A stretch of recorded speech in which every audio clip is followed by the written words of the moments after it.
Gabbie Hanna recently did a Red Table talk, and a lot of the things she had to say there were pretty interesting. And they've sparked a lot of debate online as to whether Gabbie is being hypocritical or not in the things that she said.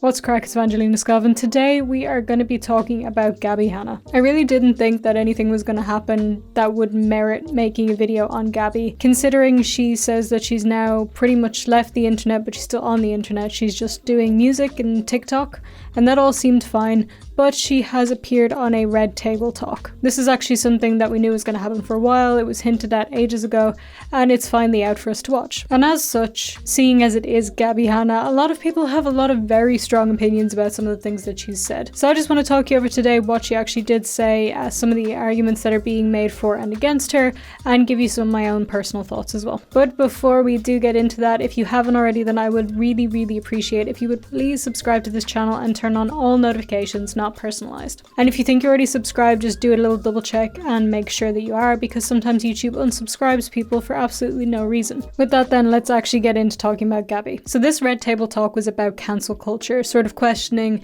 whether it's gone too far and whether there's a point where we need to stop. And it was actually a very interesting watch. I don't generally watch these, but I thought some of the things they said in it were really insightful, and it was just generally an interesting topic. It's only 25 minutes long, it's on Facebook, so if you haven't watched it, I'd recommend that you would. It's actually quite interesting. Take a shot every time I say interesting. Don't do that. That's a bad idea. Some of the points that they made were things like human beings are going to make mistakes. Are we really going to hold somebody accountable for things that they said 20 years ago, things that they said when they were kids and stuff like that? Now, they had two guests on this episode. One, we already know. I'm not going to pretend like you don't know, because we've literally been talking about it this entire video so far. One of the guests was Gabbie. She was the second guest to come on. The first was the infamous Perez Hilton. I'm going to assume that you know who Perez Hilton is. If you don't, he was just a big coverer of celebrity gossip and drama in the early 2000s. He had his own website, and he was not great. And the way they introduced him sort of explained how he basically paved the way for modern cancel culture. And one example of people that he pounded, essentially, was Britney Spears. So that should just kind of show you where we're at with this guy. Now, something that's important to note later on when we start talking about Gabbie is that in 2010, Perez Hilton said that he's no longer going to be making this kind of content and essentially attacking celebrities. So on that note, let's actually talk about Gabbie's appearance. Now, she did make a lot of really valid and really important points, I think, about cancel culture and being on social media and things like that, especially when she talks about kids on social media. She said something like, there's so much of my life online that I wish I could eliminate, and now when I see these kids, they spend their whole lives on the internet, especially with the Panasonic that was just on, and they were just all on their phones all the time because they had nothing else they could do. And she talks about how damaging that can be, especially when you're sharing everything online, which is something that she feels that she did. So yeah, a lot of really valid, really interesting points from Gabbie. She also talks about why she got into social media in the first place, saying that she had a hard time socializing in real life. And then when she started to get a lot of followers and a lot of attention online, she thought, oh, now I'm the cool girl. And I just kind of thought to myself as I was listening to this that personally, it just sounds like this could kind of be one of the ways that Gabbie went wrong with social media. She used it as a way to boost her self-esteem, but a lot of the time, and actually most of the time, social media will completely destroy you. It doesn't matter how beloved you are by some people or at some point in time,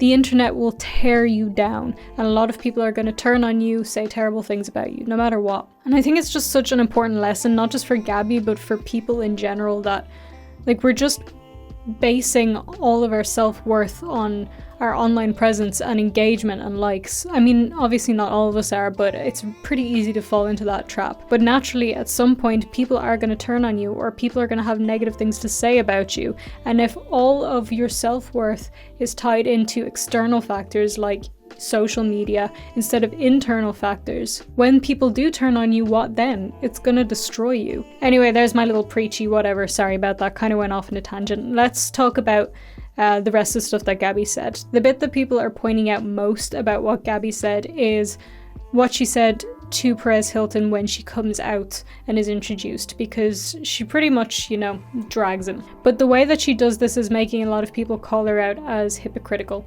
And so when I saw people calling her hypocritical before I'd seen the video, I tried to think to myself, maybe she's not. She's probably not. Probably people are taking it out of context. I'm gonna see what she said. So essentially what she does say to him is that you sound like you can't take any accountability. You're still doing the same stuff that you did all those years ago.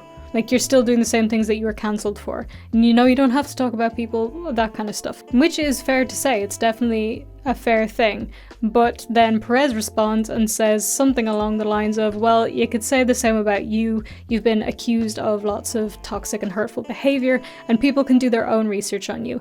And now we get into the bit that crushed my dreams of being on Gabbie's side.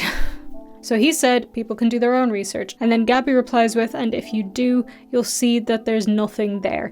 And that was so frustrating to me personally. Like, you can have whatever opinion you want about that. This is just gonna be my opinion, but that was just so frustrating because I really did go into this wanting to be on Gabbie's side, wanting to hear her side of things, and her saying, yeah, if you dig into people's complaints about me, you'll see there's nothing there. And it's just like, it seems like she's just brushing everything aside and saying that she's never done anything wrong, which is not true. Like, there have definitely been times where us in the drama community have gone too far with Gabbie, when we've made something out of nothing, when we've been unfair to her, nitpicked about random stuff that didn't really matter. Those have definitely been things that have occurred. And in those situations, you could argue that, yeah, she did nothing wrong there.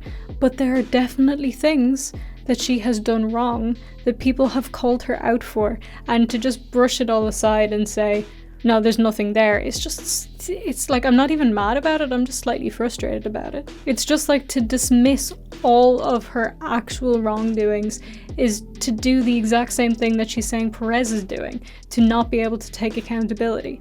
I think the reason that this is so frustrating for me is because this is a trap I have fallen into with Gabbie a few times. I always want to be on her side. I actually do. I know you might find that hard to believe because there was a brief period where I was covering her and for some reason I was personally outraged by it, even though I had nothing to do with it. I don't know what was going on with my brain there. That was not good. But in general, I do want to see her side, and there have been times where she's made me think, look, growth, personal growth. Like when she put out Monster, I've told you guys before, I like that song. The lyrics make it seem like she's accepting that in some situations she's the bad guy and that she wants to grow from that. But then she did her Genius interview and she said, yeah, the song is just about like thinking, oh god, what if I'm the bad guy? But then you realize people just grow apart and it's not my fault at all.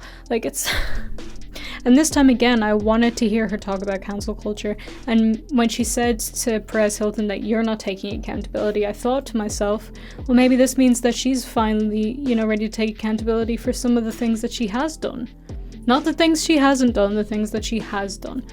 Maybe I'm reading too much into it, maybe it was the editing, maybe that's not entirely what she meant by it, but to me it just sounded like she dismissed everything, and it was a little disappointing. So in a way, I do have to agree with the people who are saying that Gabbie is being hypocritical in what she said to Perez. Now, that does not make her point invalid in any way. I think it is extremely valid, but there still is a little bit of hypocrisy there. But that's just my opinion on it. Do let me know what your opinion is on it. Maybe you have a completely different opinion. Maybe you gathered something entirely different from what she said than what I did. I would love to hear it, because again, I really do want to be on her side. It's just not working. Anyway, my cat won't stop meowing and I feel a migraine coming on, so I'm gonna leave it here for now. Again, let me know your thoughts in the comments. And if you don't want to comment about that, then let me know in the comments if you prefer dawn or dusk, because comments help my engagement. I actually am a really big fan of dawn, but I'm never awake for that time of the day. But I do like it. Anyway, don't forget to subscribe, and you can turn on all notifications, and also follow me on social media. Like, comment, share, do all the things that I'm supposed to ask you to do at the end of the video, including checking out my Patreon, because I didn't say that at any other point in this video. And have a wonderful day. Thank you guys so much for watching, and I'll see you in the next one. Sorry for my cat meowing. Bye!